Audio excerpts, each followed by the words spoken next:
Because I'll tell you what, I'm a Knicks fan. And the Knicks are going to play in the Eastern Conference Finals tonight, which is hard to believe. I cannot wait to be in the building later. I have waited legitimately my entire life to go to a conference finals game. But I'm going to be disappointed that the Knicks don't win this series. Now, if you said to any Knicks fan before the start of the year, hey, you're going to get to the Eastern Conference Finals, is that a successful season? Every Knicks fan would have said absolutely.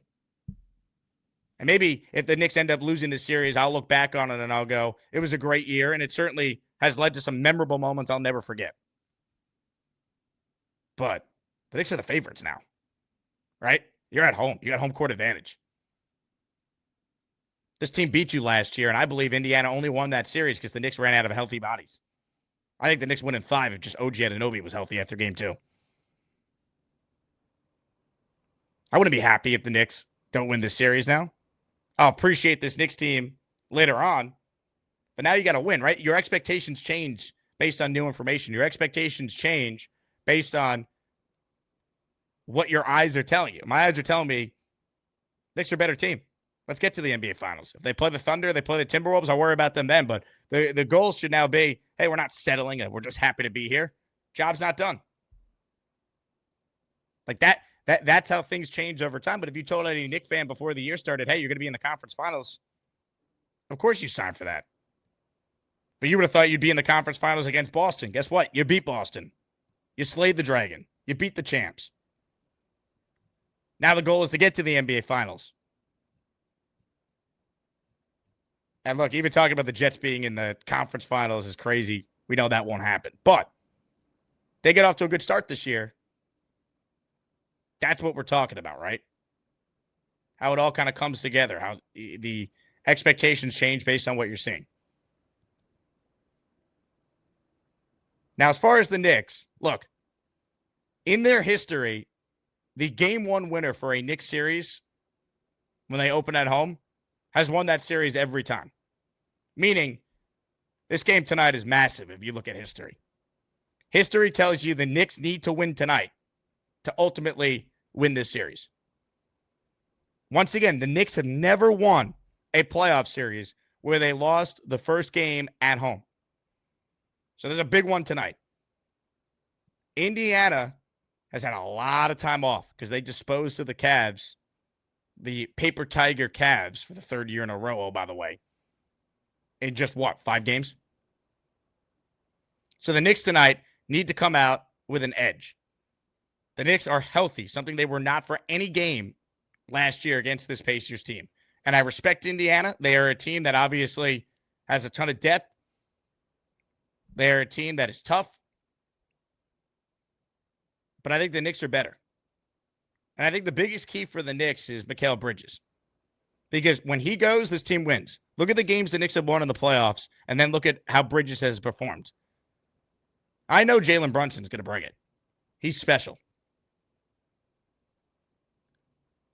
Game to game, though, when they have won, Mikal Bridges has been excellent. And that goes for OG Anunoby as well.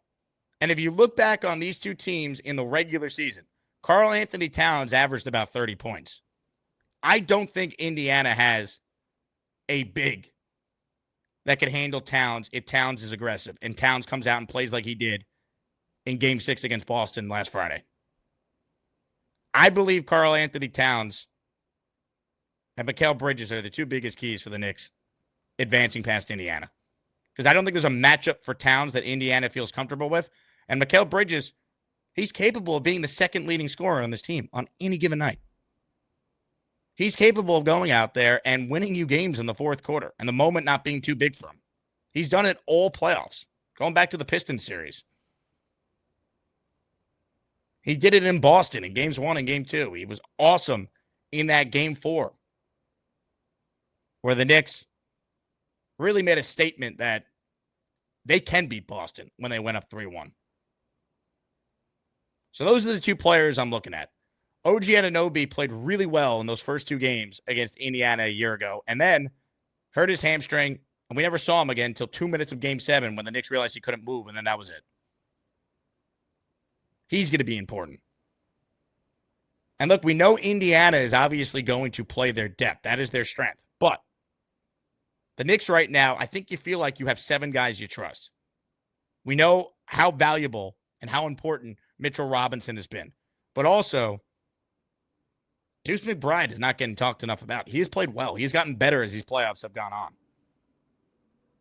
We know what he does on both ends of the floor.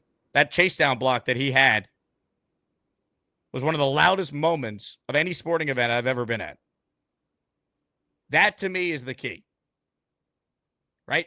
Robinson and Deuce. Because Indiana's got more depth. But the bottom line of it, in any conversation, when you compare these two teams, the Knicks have more talent.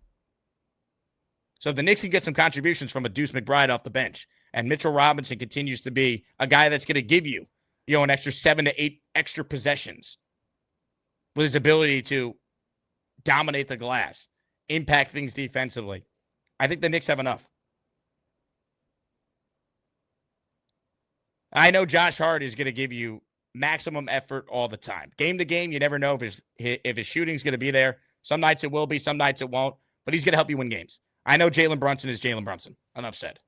All right, best thing to happen to any Knick fan age 35 or under. I feel good about Tom Thibodeau going up against Rick Carlisle. Indiana's a really good team. They are well coached, but the Knicks have the home court advantage, and they're healthy. And look, things changed in the playoff series, right? Jason Tatum got hurt. And you're always concerned about Mitch and OG and the way Brunson plays, where he takes a beating. But I can't worry about injuries right now. I'm basing my evaluation on these two teams based on how they are right now. And I think the Knicks are better. I do think it's going to be a long series, but I like the Knicks in 6.